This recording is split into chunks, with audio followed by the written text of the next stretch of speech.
stream. So hello, everyone. Welcome to Aura's Virtual Town Halls. It's exciting to be here virtually. I know that we are in very uncertain times, and I hope everyone that is watching is doing great, and that you also find this space as a place where we can learn new things, foster a dialogue, and ultimately motivate people to take action. So today I am beyond excited to be in the great company of a good friend of mine that actually I know now for many years since my days working as an organizer for the Sierra Club. She was also a very strong supporter of my campaign as an environmental champion in Los Angeles. She has been leading one of the organizations that moves the most powerful companies around California and policy on renewable energy, specifically on solar and on battery storage, which we're going to get to talk more about. So I want to introduce you all to Bernardette Del Chiaro, who is the executive director of the California Solar and Battery Storage Association. So thank you for coming. Thank you for joining us. Hi. Hi. Thank you, Ada, for the invitation and for putting up with my Luddite capabilities. But it's really great to be here. I was a big supporter, as was Kelsa, of you and your leadership because it's well-deserved. And I think many of your listeners just know what you bring to this conversation and to the community. So thank you for continuing to push out ideas and most importantly, action for a clean energy future, and for having me on. Absolutely. And one of the things that I was really alarmed, and the reason why I called you right away, I figured that you were the one that could help us kind of untangle this rhetoric that is happening out there that, it's August. It's really hot right now in California. A lot of cities are releasing flex alerts, meaning please don't use your appliances, go to the beach, go to the parks. And we can even actually in some places even do that because of the threat of COVID-19. Right. Yep. But just asking people to mitigate, to use less of their energy. And I think that's, it's necessary that you would conserve, energy. But also the rhetoric that came after that was that the problem was solar, that the problem were renewables. Right. And I personally know that isn't true. But I wanted to have a conversation because I think a lot of people out there are confused. I'm constantly get people ask me, why in LA don't we have more solar power? Why isn't this already happening? But then you read the news, and in the news you hear, well, the problem is solar. We have too many renewables. So what is it? Why is this rhetoric? If you can take us from the top, as I like to say, and explain to us why is this happening right now? Yeah. Okay, great. I'm actually really looking forward to this conversation because it is so timely and so important, and there is so much confusion out there. Can you hear me okay still? Yeah, okay. I can hear you perfect. So I have three kind of takeaways for everybody that are going to fly in the face of kind of almost everything you've read. One is August 14th. I'm just going to hone in on August 14th, which is the first night of the blackouts. It was actually not a phenomenally hot day by California standards or by summertime in the West. So I'm going to unpack that, but it really wasn't actually that hot. The second is solar actually greatly outperformed the fossil fuel fleet in California. So it kicked fossil fuels' butt, and it was the fossil fuel fleet that failed to deliver, not solar. So I'm going to unpack that as well. Right. That's the second takeaway. So what you just said, you're saying that we actually got more solar generation. We have more solar power, and we were ready to deploy. We were ready to meet the needs, but it wasn't happening. Well, it's more that fossil fuels, we still are more addicted to fossil fuels in California than we are addicted to solar. That's actually another thing that if you read the popular press, you might think that we're going gangbusters on solar and we've got too much. It's coming out of our ears and we're selling to other states, right? It's actually, we've got way more we're still really dependent on fossil fuels for our electricity grid, and we have a long way to go to get to 100% clean energy. But the point is, and I'll get into this a little bit, solar exceeded its expectations, what the grid managers, what the utilities expected solar to do on August 14th by 176%. So we generated way more energy than the grid expected from us on August 14th. So we'll get into the evening hours and the sunsets and all that, but just know, when it comes to actually running California's air conditioners on a hot summer day, solar did more than it was expected to do. And fossil fuels, in contrast, did underperformed and produced less energy than they were expected under contract to generate. Got it. And then the third, which is going to be really fun to unpack, is we actually had technically enough batteries in garages and at schools and industrial sites, behind the meter batteries, on August 14th to actually cover the shortfall that caused the blackout. So I'll unpack that, but we had no way to unlock the power of those batteries because the utilities don't really have it set up to do that yet. So I'll unpack those three things if you're interested. Please, I need you to zoom in on that last point at some point. Yes, because I have a lot to say about that as well. Yes. It's really interesting. So, and then we could talk, I would love to make time to talk about solutions and actions, and how we go forward and use this crisis to actually advance a clean energy future instead of revert and go backwards with fossil fuels. So can I go into those three things, and you should interrupt me as I go? Yes, please. Okay. Please. So one of the three takeaways is August 14th, and this is interesting because we all lived through that weekend, and it was horrible. It was hot, and it was. Wait, hold on, Bernardette. I think I lost you on Instagram. So if you can just join back out, I'll get you back in. I think probably the internet got you out, but because this is a really rich, and for while Bernardette joins back on Instagram, I have experience also dealing with blackouts and such, because I was a commissioner for the Department of Water and Power for the utility here in Los Angeles.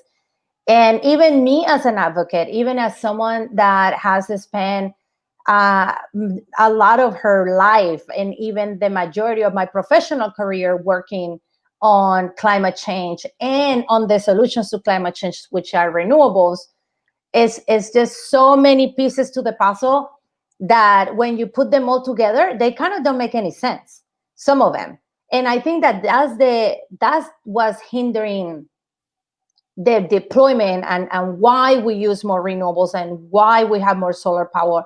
And again, a lot of us want to do that. I mean, I see people on the chat already saying, we need more solar energy, we need more solar panels. And a lot of us want that, but there are a lot of also moving forces that are making that almost impossible to happen. And there are some entities that I hope also Bernardette kind of walk us through that are worth for us understanding. So we definitely have, we have, obviously, we turn on the light or we plug our phones and voila, it's wonderful. But there are so many agencies that are taking, that are putting their hands on that process. And some of those agencies are really helping that process to grow, and some of those are not. So, okay, go ahead. Take us to the first point. Okay, all right, I'm back. So just to go through quickly, just because it may not make a lot of sense to folks, because it was a hot day. I'm not trying to say it wasn't. But August 14th was 91 degrees in downtown Los Angeles. And that's hot, but we have seen hotter days. For example, on September 1st, 2017, was one of the hot record days for California. It was 100 degrees. So, and the reason why I bring up September 1st is because the load on the grid, like the peak demand on the California electricity grid that you see these numbers on in newspaper articles, was roughly rounding up 47 gigawatts. So 47 widgets of energy, as the utility regulators call it. And the peak demand just 3 years ago on September 1st was 50.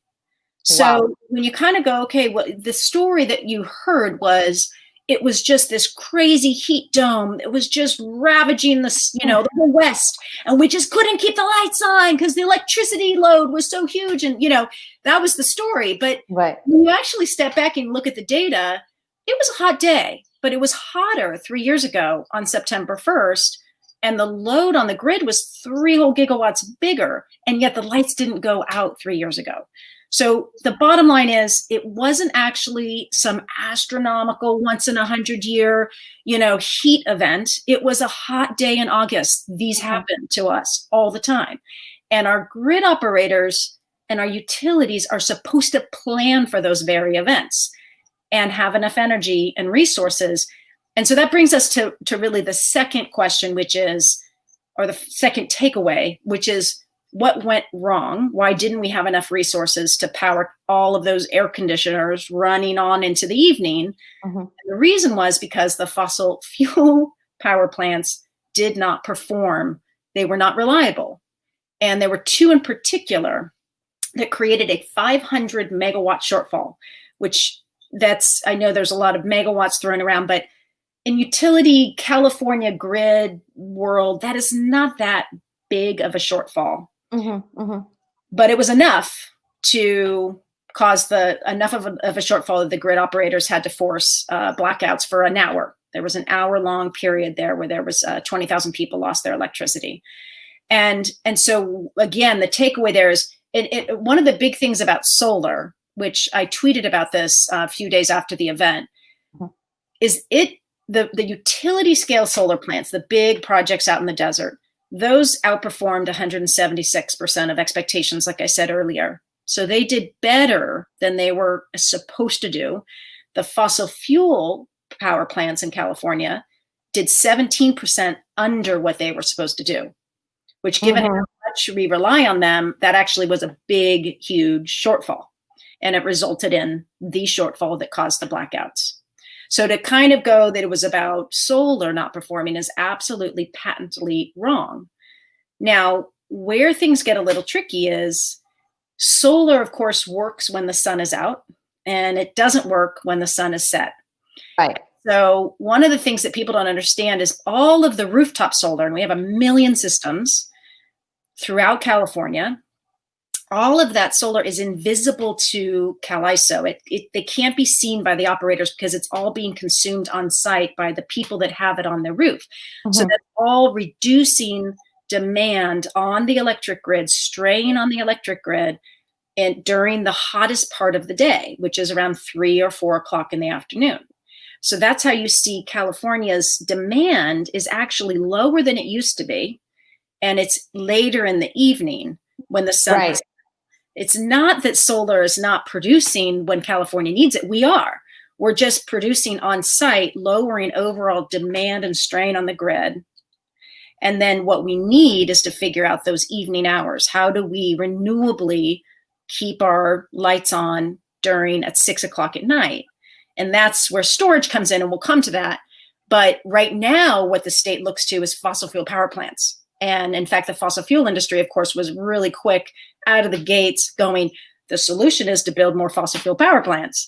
And those, that is one solution people could take if they don't care about climate change or public health. But I think the performance of the fossil fuel fleet on Friday should also raise the question of reliability. Whereas, again, solar was extremely reliable because it works when the sun shines.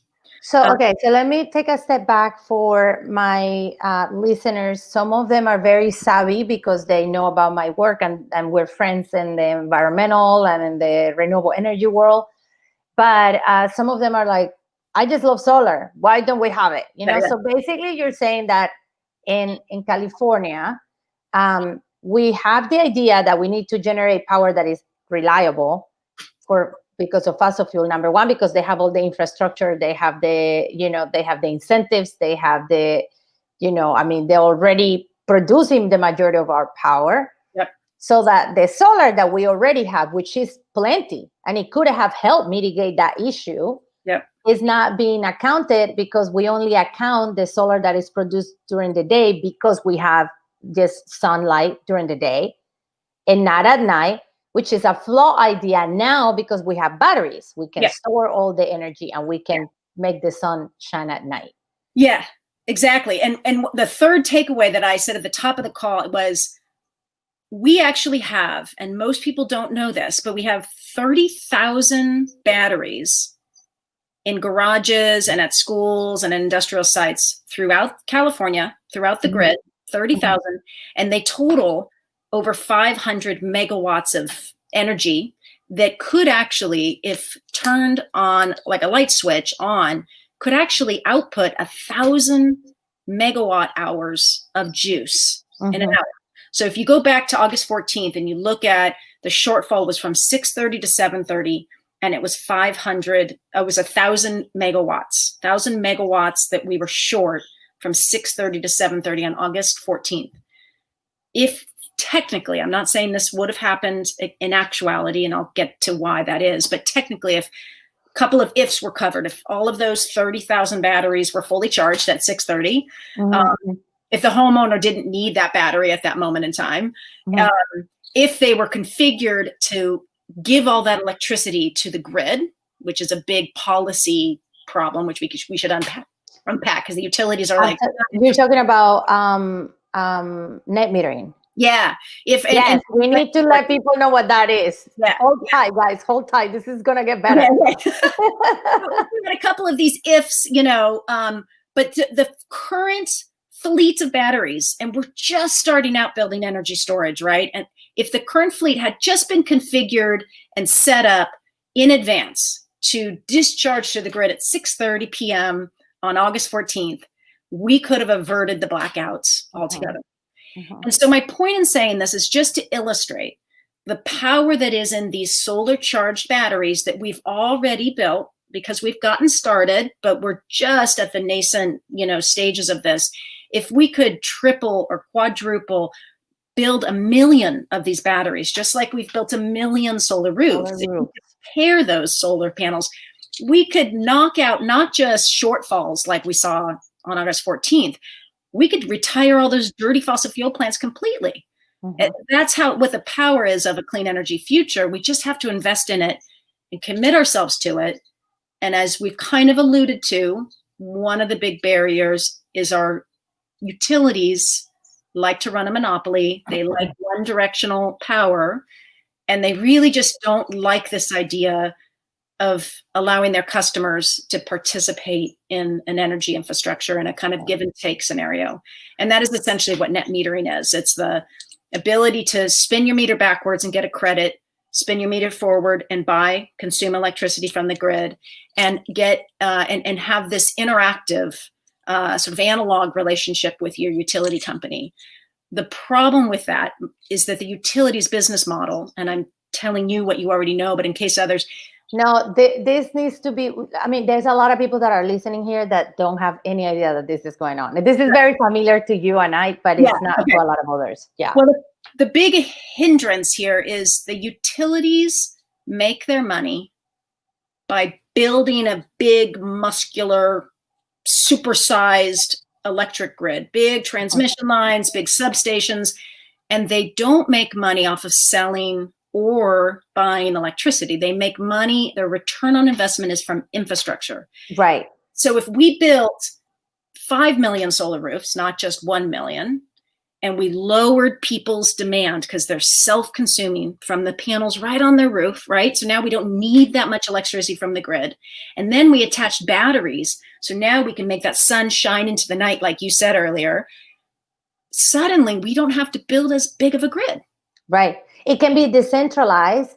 And let me just introduce this term, which is energy democracy. Yeah. And some people on I think this is on Twitter are mentioning this, energy democracy, the idea that we can be self-reliant, the idea that we can have solar panels, we can have battery storage, we can produce our own energy. And in fact, if we have too much, sell it back to the utility for whatever they need.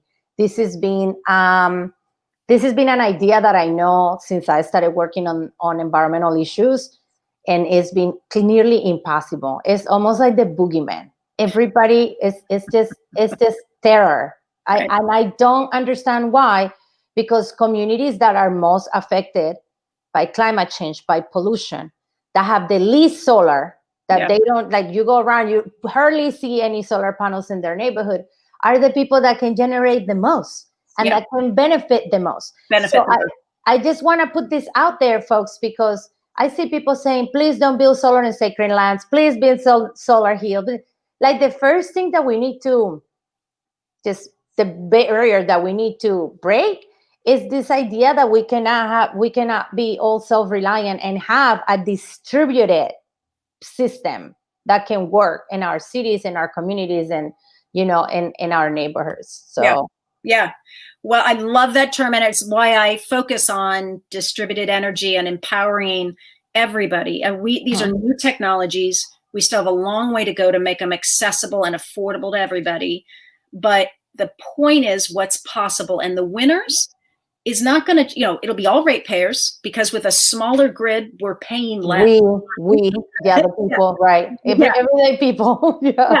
But also, everybody that breathes air and that cares about issues like climate change. But a third winner is what you're talking about, is the host communities of these fossil plants. Until we get all of these batteries out there and all these solar panels, we're going to keep running those dirty fossil plants. And we need to shut those things down for the people that have been so disproportionately impacted by air pollution because they live around those smokestacks. Those are going to be the number one winners. Absolutely. And we want to distribute it everywhere. We want it, but it doesn't matter from a point of view of some little kid with asthma living near, in El Segundo or wherever there are these dirty power plants. Right. They just want a battery wherever we can get a battery, and we want it yesterday. Right. Absolutely. And I want to interject something, because somebody just made a comment and on Instagram saying former heads of the utilities become the boards of the PUC. And that is so true. So beyond this, there are people that are put in place in power that sometimes don't have this vision. And I think what was unique when I was a commissioner is that my vision was exactly this. How do we make it distributed? How do we get it to the people? How we give power back to the people? So this is why, guys, it's so important that you go out there and vote, and that you get involved and know your local elected officials, because this is just happening here. This has nothing to do with Trump. Right. This has nothing to do with Biden. I hate to tell you, this is not like Russia is not involved. This is really 5 people that are leading the largest publicly owned utility in the country. How many board members at the PUC? Also 5, correct? 5 PUC board members that meet in Sacramento and San Francisco. These are like the things, guys, that affect us every day and that we don't know. So I wanted to bring this up to a conversation, and we're going to have a 3-part series that we're partnered up with, so that we can learn more about this specific issue.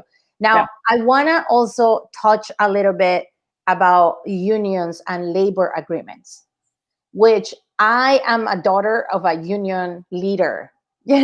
People tend to forget that. And for me, it's very important. I know that the wage gap is being, every day unions fight for that. And I also want to see those workers that are leaving fossil fuel infrastructure and coming to work, with the green side, with the renewable side. And we see some of that.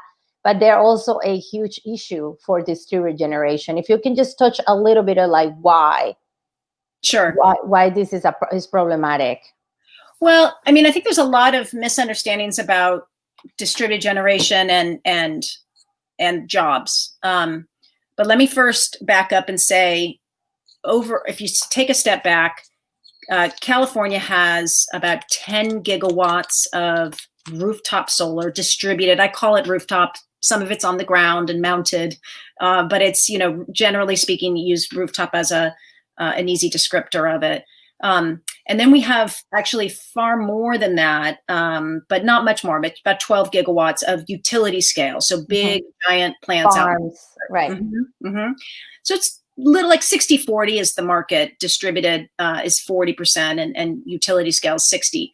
the vast majority of the utility scale projects are actually union labor. So when we talk about pushing a 100% clean energy future, we're not talking about taking union jobs away. You are talking about fewer fossil fuel power plants jobs, fewer fossil jobs, but you're actually talking about more job intensive renewable energy jobs, at least half of which are guaranteed for the most part to be union. Now, on the distributed side, it's a much more complex playing field because there are over 1,000 contractors. So the ones that own the little trucks that go out and climb up on your roof, and that's where the bulk of the jobs are in the rooftop solar space. And most of those actually installations, about 65%, are done by small mom and pop construction contracting companies. So these are folks that have 100 or fewer employees and are really just tied to their local community. And they're usually family run, and everybody is a member of the family, and there really isn't some huge wage gap between the top of the totem pole and those small companies and the bottom. It's everybody pulls their own weight, and it's a small operation. There are some large contracting and developing companies that do say a big school project or just a huge industrial or big, kind of ag farm. And those ones, a lot of them are unionized. They're electrical contractors. They've been in business for 100 years and they're union electrical, and they've expanded operations to include solar. And so it's really a mixed bag. I really push against this narrative, though, that shifting to renewable energy means lower quality jobs. Right. That's really coming from the fossil fuel side and being pushed by the fossil fuel voice more, and it's not really being fact checked. It's kind of just assumed. And then there's also this assumption that if you're not union, you're mistreating and poorly paying your employees. And again, that really is, if that's the case, then all these, small businesses are, the worst things in the world for workers. And that's not the case, actually. Yeah. Businesses are really good for workers and their employees. So there's just a lot of misunderstanding about that. I think at the end of the day, we've got members that are union. We have members that are non-union. Let's create the market. Let's create the demand, and let's protect the economics of of renewable energy. Part of this whole fight that we're always having with the utilities, and I say we, I mean the industry trying to promote rooftop solar and make it possible for everybody to have solar on their roof and a battery in their garage, is the utilities are constantly trying to squeeze every little penny out so that we go away. Because if we don't have good economics on our side, if people can't save money from their investment, altruism only goes so far with California. And so if we could actually protect the economics of solar, of distributed solar, that is going to actually make it more possible for these companies to be more prosperous, be triple bottom line, and really, kind of aspire to a higher standard. But if everybody is no margins at all, no profit, because we've squeezed every little penny because the utilities don't like us, then it's just going to be a pretty negative space. Right. So, I called you about the blackouts, and I guess the question that I wanted to hear, the answer that I want to hear from you, or the conversation that I want to have, is how can solar then? What are some of the things the building blocks or the roadblocks that we need to remove or bring about in order for us? I just find hard to believe that we are in 2020. We are in the midst of the biggest thing I ever seen in my life, at least, which is this pandemic, COVID-19, that where I hope that the next stimulus that we're going to inject to the economy is a green and sustainable and renewable stimulus. And it's hard for me to believe that in today's day, where we have a phone, where I can call China right now. I mean, I can do so many things.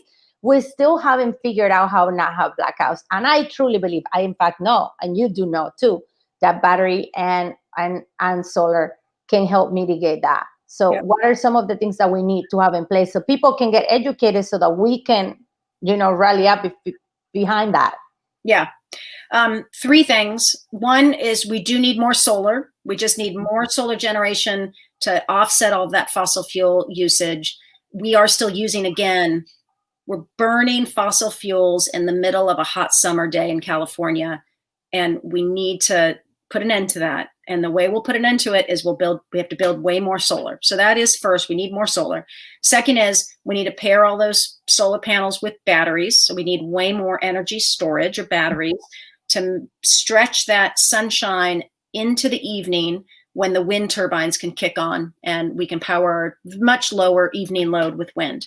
That's how we kind of complete the circle. And there are other renewables that are important in there, but those are going to be the three kind of juggernauts of our renewable energy system. And then the third is we need to unleash all of the potential of those batteries. So we not just need them there, helping to serve whatever their on-site, energy usage is for that home or that business. But we need to unlock the power of those batteries to export back to the grid and be part of the whole grid community when the grid community needs it. Like on August 14th, if we had the policies needed to grab those electrons from those 30,000 batteries, we could have forestalled, prevented that blackout. And we don't have the policies in place to achieve all three of those things. This is what's so amazing is in the wake of SB 100, California committing itself to 100% clean energy. We actually don't have the policies in place right now to get us to that point. We don't even have policies to get us to 2030. Wow. So the things we need, and you talked about stimulus, we do need stimulus. It needs to be in the form of incentives for consumers, including low income and affordable housing, which is one of our actually growth markets right now. People don't know that, but affordable housing rental units are going solar, and it's one of our growth markets. So we're cracking that code of it's not just single family suburban homes at all anymore. Yeah. So we need incentives to buy down the cost of some of these solar projects, and the federal tax credit's about to expire. We need an answer to that. We either need Congress to renew it or we need California to step in and have an answer to that. Otherwise, we're going to go over a cliff here in 2 years. We need to protect net metering. Whether you have a battery or not, you need to be able to do that two-way bidirectional exchange with the utility. And the utilities are out to get us. They're going to tomorrow, the PUC is going to launch a whole new decision-making process to basically reduce the value of net metering in California. So again, face of blackouts. So, yeah, again, the net metering is the idea that you can have solar battery and you can sell the excess to the utility and make money. Yeah, and get a credit. So that credit, at the end of the year, you could have potentially, in theory, you could have a close to zero energy bill. Because the whole idea of it is solar generates the most in the summer. That is when California needs it most. Right, because everybody's cranking their AC, everybody's home, right. Yeah, so if you have solar panels on your roof on a July day or an August 14th day, you're probably producing more electrons on your roof than your home needs. Even if you have the AC on, you're probably generating more. So that excess goes back to the grid and is sent to your neighbor and is sold. The utility sells it to your neighbor at full retail price, right? Those are your electrons, but the utility takes them, they give you a credit for it, and they sell it to your neighbor. And that helps keep the lights on for your neighbor. And so that you get a credit, and then that credit goes against your winter usage, when actually we kind of have an abundance of electricity in California, right? Winter is not our peak. So we build this system for this huge summertime peak, and then winter things sit unused. So you don't, get drawing a credit off of winter load and using more electricity in the winter because your solar panels aren't generating as much is really not a big strain on the grid. It's actually a good way to shift things around if you think about it. So it's a critical foundational policy that helps make solar pencil out for consumers. And if you care about low income and accessibility and equity and inclusion, you got to care about the bottom line, because we're not going to have pure altruism of people spending money that's not going to actually save them anything when in every community in California, right? You have to care about whether it provides savings for people. And so net metering is that foundational policy. And if we unravel that, if we take net metering away or kind of cut it in half and gut it, forget about rooftop solar and forget about garage batteries. It's just we're gonna kill the market, and we're gonna go back to needing more fossil fuel power plants. Absolutely. And let me just pause here and say that I'm speaking to Bernardette del Chiaro. She is the executive director of the California Solar and Storage Alliance. If you have any questions for her, feel free to post them on the comments. I see a lot of comments coming and going on Facebook and here on an Instagram too, specifically around this idea of having solar battery and how this can help us in the future, in the very near future, mitigate this idea of having blackouts. So here in LA, we haven't really been able to crack the code about maybe having a whole neighborhood that is powered by solar. We have still a mix, for my listeners, let me make it very simple. We bring solar from the desert. We have other generation of fossil fuel from Utah and from other places, and it's all mixing in, and we all getting it here, and you can turn on your TV and your AC and such. But the idea that we're proposing, or what we need in order to mitigate, so if in my neighborhood I get a blackout, would it be amazing that we all self-reliant in that we can we can immediately rely to the local power, basically. So distributed generation is this idea that we have localized power here, and that can help us. But more than 50% of people that live in Los Angeles are renters, and in LA, some of you might know that in LA we have a solar for renters program that took a lot of love and effort to get through, but we do. But you just mentioned that the new wave of businesses for you guys is affordable housing and multifamily and multi-unit. So tell us more about what's happening out there in terms of solar and renters or multifamily or new construction in California. Yeah. So I'm so glad you brought up Los Angeles. I always sadly joke, it's not a joke, but that Los Angeles is like the desert when it comes to renewable energy. It is number one. Environment California puts out a report every year where they track all of the solar in all cities around the country, and LA is number one. But it is so far. It's such a big city with such a huge electricity usage and so much sunshine.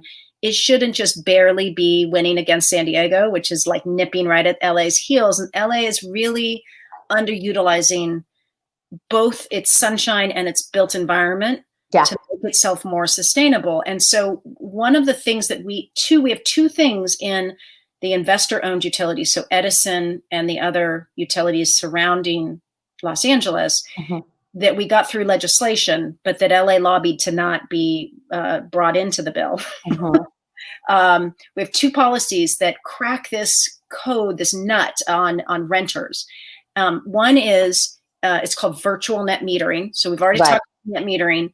Virtual net metering is just allows you to have one single array, a bunch of solar panels on a roof of an apartment building, or maybe over the parking lot of an apartment building, and then be able to basically attribute those electrons virtually to each of your tenants evenly. So if you had a 50-unit apartment building, you'd have, say, parking lot shade structure of solar panels, and then 1/50th of the output of the solar panels would get credited to all 50 of your tenants. Evenly.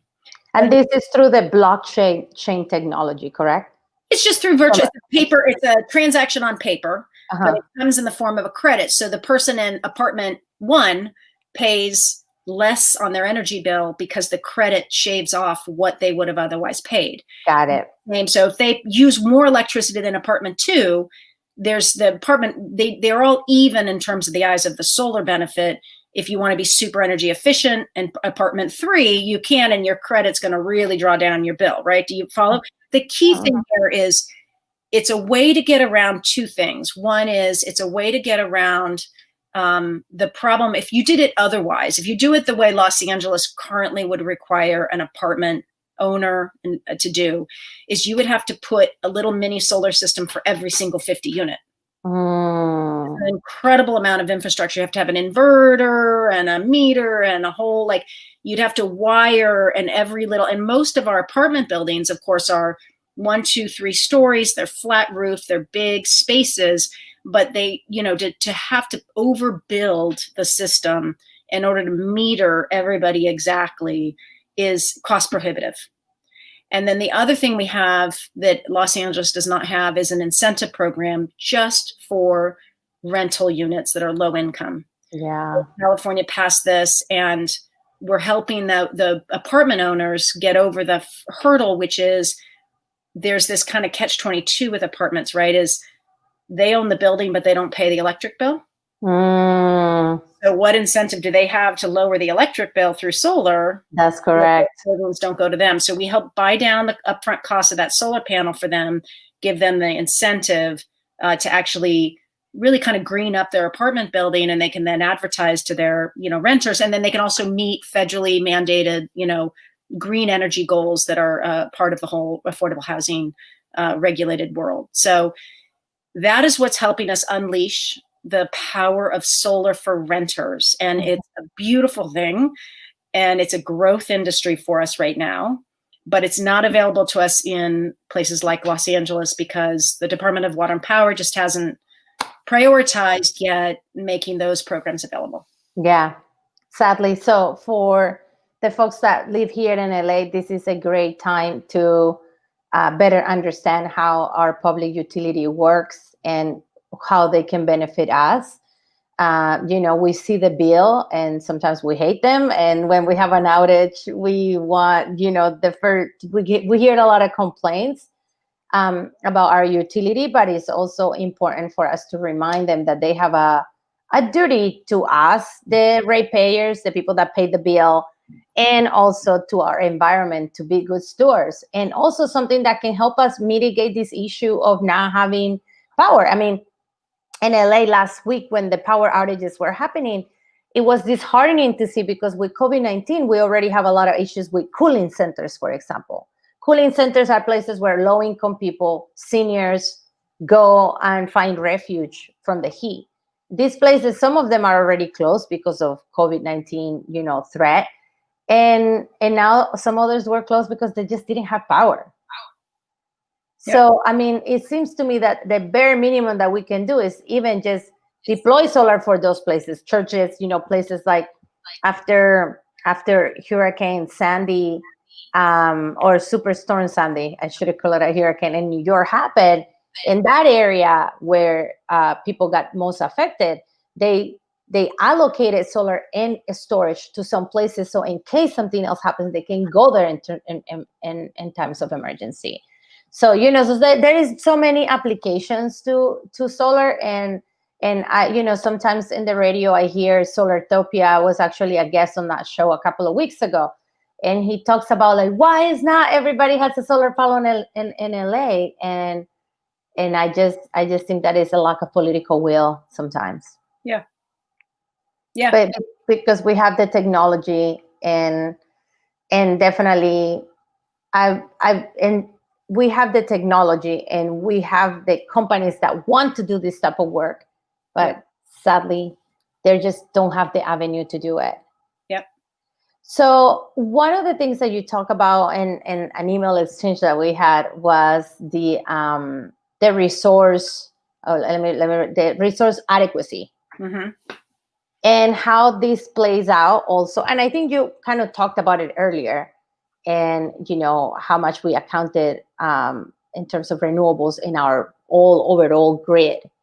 And one of the things that I discovered while I was a board member for the Department of Water and Power was that we foresee so much power generation because we don't account renewables in our calculation, right? So when we're thinking about, this is how much power we need to generate or buy from here or send from over there, we don't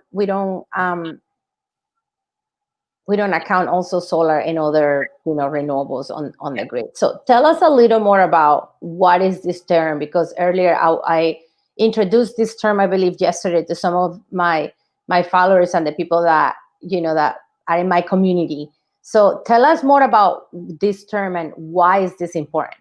Okay. Before I do though, I want to give a plug because we sort of ended on a downer note a second ago. I want to give a plug. There's a organization that has, it's a few years old now. It's called the Solar Rights Alliance, and it is dedicated to just giving consumers a voice in advocating for local California pro-solar, pro-storage policies and kind of fighting back. And they're actually active here in Los Angeles with DWP decisions. And so they're, just Google Solar Rights Alliance and see if it's interesting. Solar Rights Alliance, great. Yeah.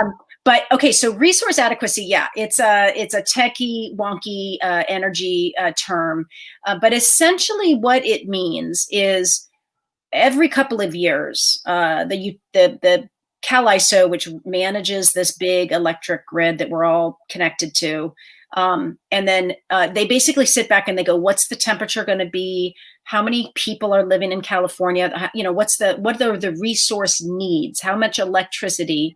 And they actually break down break it down to the day and the year of what they think the electricity demand is going to be. And then they translate that into a mandate to called load serving entities, which is another term, but it just means traditionally the utilities like Edison, and then increasingly the community choice aggregators.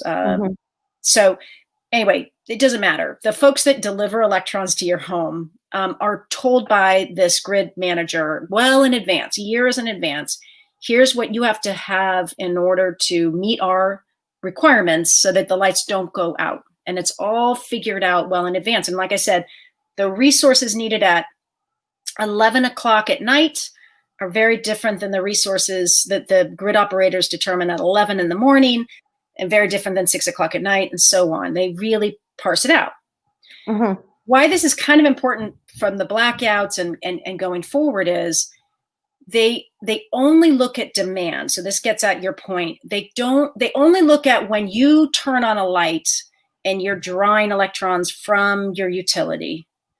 That's all they can see. Right.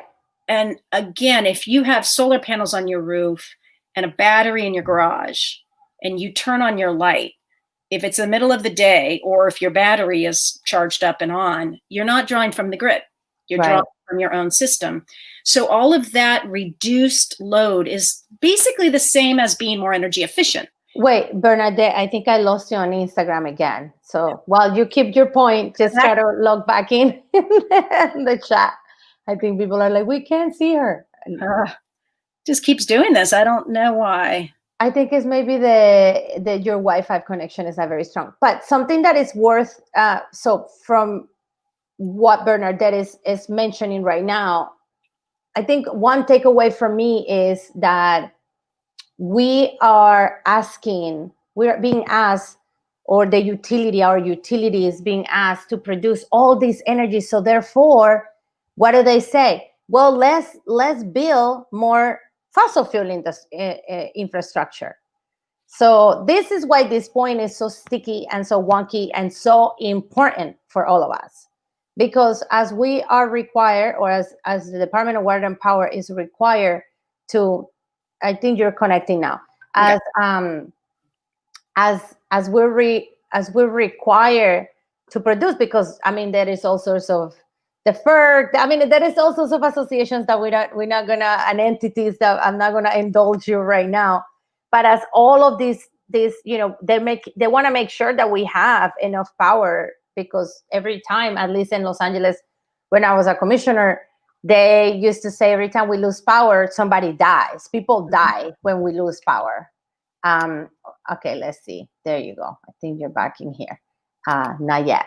So it's important to keep this in mind, because when we're doing our calculations, we go to the board members or the leadership, and they're like, well, we need X amount of power. And they look around and say like, well, we don't have enough, so we need to build another gas plant.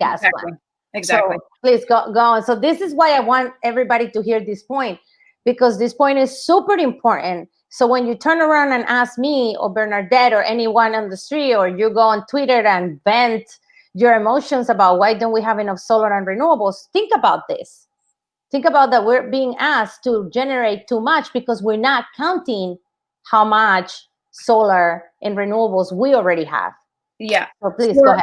Yeah, or we're not counting what the potential is for more and more people to have solar. You know, we say we want everybody to have solar. We envision this, you know, kind of ecotopia of all of our communities, you know, everywhere in LA having access and having clean air. But our energy regulators don't count. They just won't. They can't see it, and they're not familiar with it. There are a bunch of engineers that are really familiar with power plants and smokestacks and engines. And we're kind of going, leave the engine behind and think about this technical solution that requires a little more software than you're used to. But it is actually the 21st century, and we should get into this century and get on our way. And so when we go, it's almost like the opposite of when somebody goes, Aura, you're so, you know, out of touch. We have to keep these fossil fuel power plants open. Otherwise, the lights will go out and people will die. The answer to that is no, we do not. We just need to build more solar energy and couple it with energy storage. And that's how we shut down those dirty power plants. That's how we keep the lights on reliably for everybody. It's a way better way. And by the way, we actually will create more jobs and we'll shrink down the size of the grid so we're not all overpaying for a supersized, you know, trumped up grid. And by the way, we'll be a little less susceptible to wildfires sparked by transmission lines and these That's another thing. Yeah. So I'm not saying, I want to be clear. I'm not saying we can unplug from the grid and do everything with distributed. I mean, it would be amazing if we could, but it'd be very hard with our modern, especially as we electrify our cars and our stove, you know, as we try to kick fossil fuels out of every part of our life. We need to stay connected together. Yeah. We need a 21st century grid that is ready to incorporate democracy, energy democracy, and embrace all of the smart technologies that are being built in these solar systems every day. It's just going to take a massive shift from our energy regulators and our utilities, and shift will only come when people demand it. We got 1 million solar roofs passed in 2006 in California after 3 years of fighting for that. It was probably California's most successful clean energy initiative. We need to do the same thing with 1 million solar batteries. And then we need to turn the lights on for those batteries and give them all the functions that they can, you know, provide for us. And that's how we're going to get to 100% clean energy. I know we're on the top of the hour, but I'm getting a question, and I'm actually very curious because I hear this often when I talk about battery storage. I have been a big supporter and promoter of battery storage myself because I know that this is what we need if we really want to deploy more renewables, solar and others. The difference, or what about like the Tesla, you know, battery, in how is this something that is better? Is this something that is more reliable? Or you work with a lot of different companies. So I'm not trying to highlight, but I do know that Tesla technology is kind of different than the rest.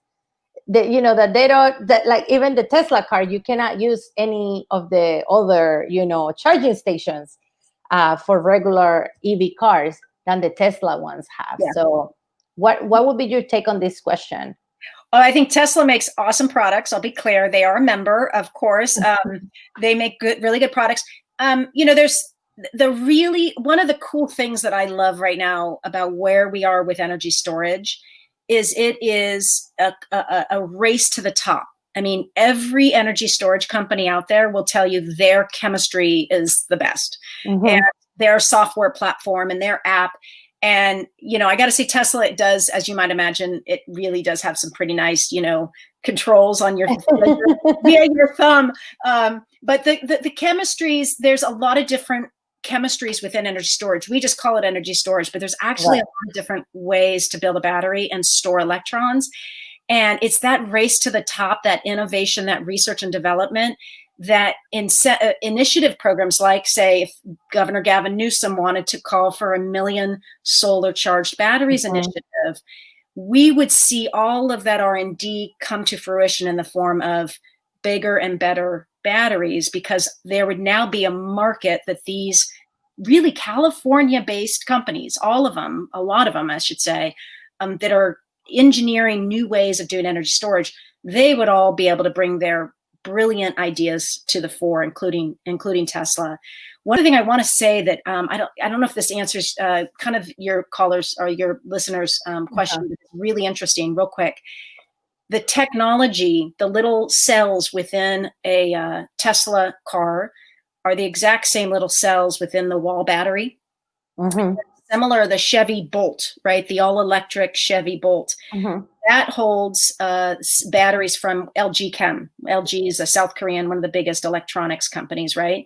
They also make a wall battery that's very nice and streamlined and effective. About half the batteries in California are LG Chem batteries. That's true. And it's the exact same technology. So as we're developing a market for electric cars, which I know you also are supportive of, Aura, are the engineering and the inventions that are happening because of that demand is also flowing to the household battery and vice versa. So it's all one marketplace. And there's really a lot of great technologies out there all around. Thank you so much, Bernardette, for joining us. I have just another minute before my time with Instagram is over. I want to thank you so much for all the work that you do. You've been doing this work for so long, and we only see so many women of color, really leading the charts on renewable energy. So I want to thank you so much for, continue opening the doors and building bigger, benches for a lot of us that are really committed to support this type of technology, because we know it's really good actually for our communities. Please come back and tell us more about some other things. I know that we're trying to get another guest for next week, so we can talk more about that. And thank you so much for all of the work that you're doing. And I hope that we'll see you very soon. Thank you, Ada. It was a pleasure. Sorry for the No worries. All right, friends. And this was our conversation with Kelsa and about blackouts and storage and solar. I hope this conversation was exciting and interesting for you, and that ignited some action. There was a lot of next steps that we talk about. Please get involved. If you don't know how, you can reach out to me. You can go to the link in my bio and sign up for my newsletter, and in that way get more involved. We are in very uncertain times right now, and I hope that all of you are taking care of yourself and taking care of each other. And next week, I will have another guest on Wednesday that we can, chat, pick their brain, and learn more about. Have a wonderful, wonderful afternoon, and we'll talk very soon. Bye-bye.